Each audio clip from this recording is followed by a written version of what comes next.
The Wild West was first traveled by foot, then by horse, and then by iron horse. And Alex Hawker is our train engineer tonight, and we're going to learn a little story about him. As Alex Hawker just completed his train engineering school, as a rookie he ended up with the slowest train, number 7. And the most dangerous route at the edge of the new frontier. He would climb the steepest mountains. He had to watch out for herds of buffalo and other wildlife so they didn't get wedged in the cow catcher. In fact, he lost his cow catcher last week. And he would often see,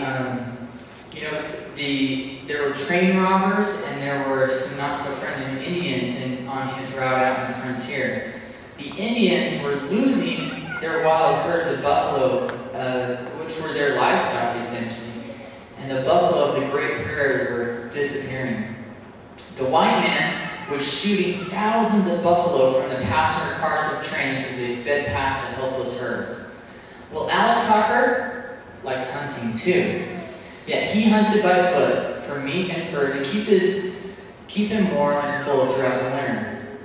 Engineer Alex felt the wasteful shooting of helpless buffalo from a train and leaving them there to rot in the sun was not right. Any man that tried to board his train as a railroad hunter, or that dared fire a shot from his passenger cars, was promptly kicked off the train to gain a greater appreciation of bird life. Because of that, the Indians noticed that Iron Horse 7 was an Indian-friendly train.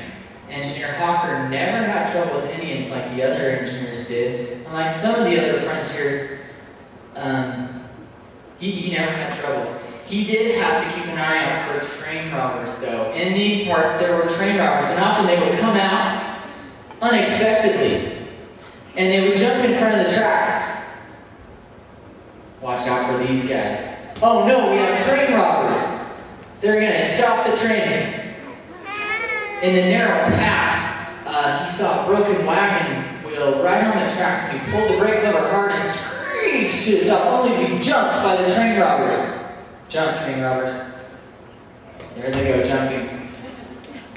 Chief Running Bull came out from his post, from his teepee, and he saw the troubled train and all of its passengers, and he called on his warriors and his scouts. And he asked them to go to the train's rescue. Now these warriors were sly and they were quick, and they took the train robbers captive without even a single shot being fired, and they hauled them off. Not a single valuable was taken. Number 7 was definitely an Indian-friendly train. And then, one night, one dark night,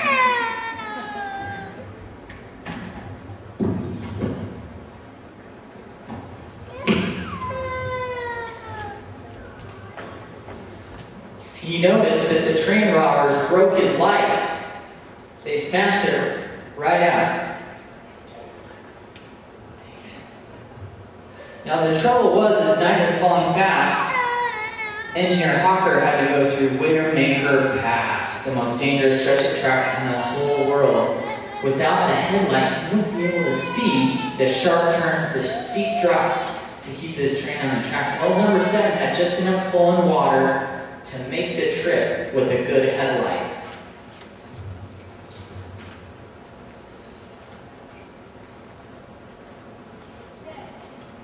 I need my headlight.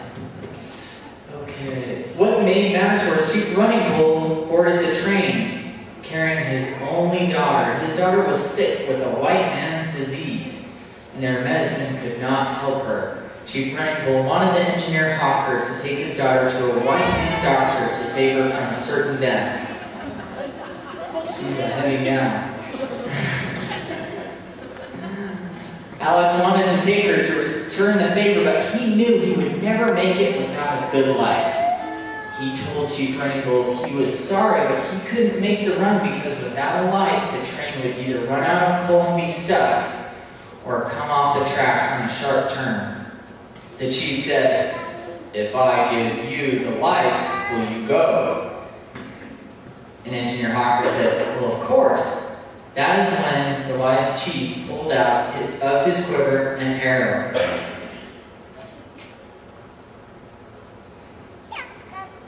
He forgot his quiver. It happens. And he presented this arrow. It was an arrow of light, an arrow that glows in the dark. He said, "Iron horse rider, believe in heart, and arrow light your way." And the light appeared. The train made the pass. The young squaw was saved, along with Engineer Hopper, the rest of the train, and all its passengers. When Alice returned the squaw to Chief Running Bull, he thanked him for the light from the arrow he was given. Chief Running Bull said, "Arrow only stick to hold you up. Light came from you, Iron Horse Rider." Let's give Alice Hopper a hand.